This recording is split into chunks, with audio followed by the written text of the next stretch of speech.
ಮಿಂಚು, ಸಾರಿ ಮಿಂಚು, ನಿನ್ನ ಜೊತೆ ನಾನು ಜಗಳ ಮಾಡಿದ್ದೆ. ನೀನು ಕಿಡ್ನಾಪ್ ಆಗಿದೆ ಅಂತ ಗೊತ್ತಾದ್ಮೇಲೆ ನನಗೆ ಎಷ್ಟು ಭಯ ಆಗಿತ್ತು ಗೊತ್ತಾ. ನಿಜ ಹೇಳ್ಬೇಕಂದ್ರೆ ನಾನು ಅತ್ತೇ ಬಿಟ್ಟೆ. ಮಿಂಚು, ಇನ್ಮೇಲೆ ಆ ಥರ ಮಾಡಬೇಡ. ಮಿಂಚು, ಇನ್ನೇನಾದರೂ ಹೇಳ್ಬೇಕನ್ನಿಸ್ತಾ ಇದೆಯಾ? ಹೇಳ್ಕೊ. ನಾವಿಬ್ಬರು ಜಸ್ಟು ಅಕ್ಕ ತಮ್ಮ ಅಲ್ಲ, ಬೆಸ್ಟ್ ಫ್ರೆಂಡ್ಸು. ಏನು ಬೆಸ್ಟ್ ಫ್ರೆಂಡ್ಸು? ನೀನು ಯಾವಾಗಲೂ ನನ್ನ ಜೊತೆ ಜಗಳ ಆಡ್ತಿರ್ತೀಯ. ಮತ್ತೆ ನನ್ನ ಮನೆ ಬಿಟ್ಟು ಕಳಿಸ್ತಿದ್ದೀರ ಅಂತ ಗೊತ್ತಾದ ತಕ್ಷಣ ತುಂಬ ಖುಷಿ ಪಡ್ತೀಯಾ? ಇಲ್ಲ ಮಿಂಚು, ನೀನಿಲ್ಲದೆ ನಾನು ಇರೋಕ್ಕಾಗಲ್ಲ.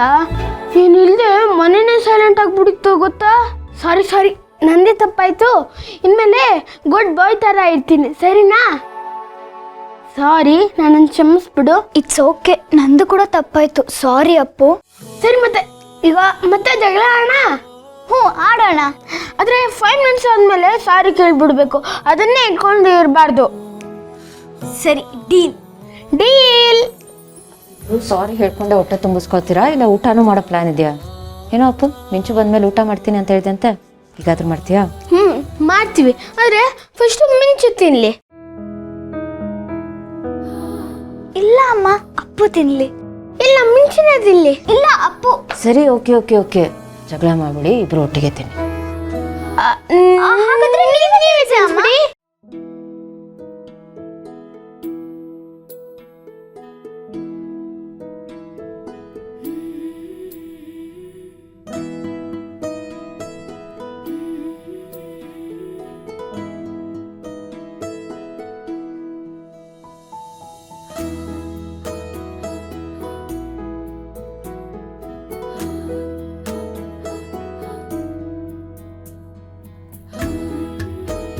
ಅಪ್ಪು, ನೀನು ಮಿಂಚುಗೆ ಸಾರಿ ಕೇಳಿದ್ದು ನಂಗೆ ತುಂಬ ಖುಷಿ ಆಯ್ತು ಕಂದ.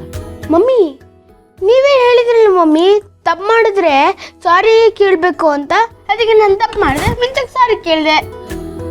ಜಾಳ್ ಮರಿ. ಪಪ್ಪನ್ ನನಗೆ ಹಾಗೆ ಹೇಳಿದ್ದಾರೆ. ಆ್ಯಕ್ಚುಲಿ ನಾನು ಯಾರಿಗೂ ಹೇಳ್ದೆ ಹೋಗಿದ್ದು ತಪ್ಪು. ಸಾರಿ ಪಪ್ಪ. ಸಾರಿ ಅಮ್ಮ. ಇಟ್ಸ್ ಓಕೆ ಕಂದ, ಯಾವತ್ತೂ ಹೀಗೆ ಮಾಡಬೇಡ, ಸರಿನಾ? ಪರವಾಗಿಲ್ಲ ಪುಟಿ, ಏನೋ ಒಂದು ಪ್ರಶ್ನೆ ಕೇಳ್ತೀನಿ, ಹತ್ರ ಹೇಳ್ತೀಯಾ? ಭಯ ಪಡಬೇಡ, ಧೈರ್ಯವಾಗಿ ಹೇಳು. ನೀನು ಸ್ಕೂಲಿಂದ ಅಲ್ಲಿಗೆ ಹೋಗಿದ್ದೆ ಹೇಗೆ? ಯಾರು ಕರ್ಕೊಂಡೋಗಿದ್ದು ನೀನು?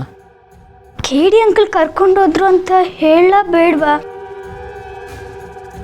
ಇಲ್ಲ ಬೇಡ, ಅವ್ರು ಮೊದಲೇ ಕೆಟ್ಟವರು. ಆಮೇಲೆ ನಾನು ಹೇಳಿ ಪಪ್ಪಂಗೆ ಕೋಪ ಬಂದುಬಿಟ್ರೆ, ಆಮೇಲೆ ಪಪ್ಪಮ್ಮಂಗೆ ಏನಾದರೂ ಮಾಡಿಬಿಟ್ರೆ, ಈಗಾಗಲೇ ಪಪ್ಪಂಗೆ ತುಂಬ ತೊಂದರೆ ಕೊಡ್ತಿದ್ದಾರೆ. ನಾನು ಹೇಳಿದ್ರೆ ಮತ್ತೇನಾದರೂ ಆಗ್ಬಿಟ್ರೆ ಕಷ್ಟ. ಬೇಡ. ಪುಟಿ, ಏನು ಯೋಚನೆ ಮಾಡ್ತಾ ಇದೀಯಾ? ಏನಿಲ್ಲ ಪಪ್ಪ, ಅದು ನಾನು ದಾರಿಯಲ್ಲಿ ಹೋಗ್ತಿದ್ನ, ಅವಾಗ ದಿಢೀರ್ ಅಂತ ಹಿಂದ್ಗಡೆ ಯಾರೋ ಬಂದು ಬಾಯಿಗೆ ಕರ್ಚೀಫ್ ಇಟ್ಬಿಟ್ರು ಪಪ್ಪ. ಆಮೇಲೆ ನಾನು ಕಣ್ ತೆಗೆದು ನೋಡುವಾಗ ನಾನು ಗೂಡೋನಲ್ಲಿದ್ದೆ.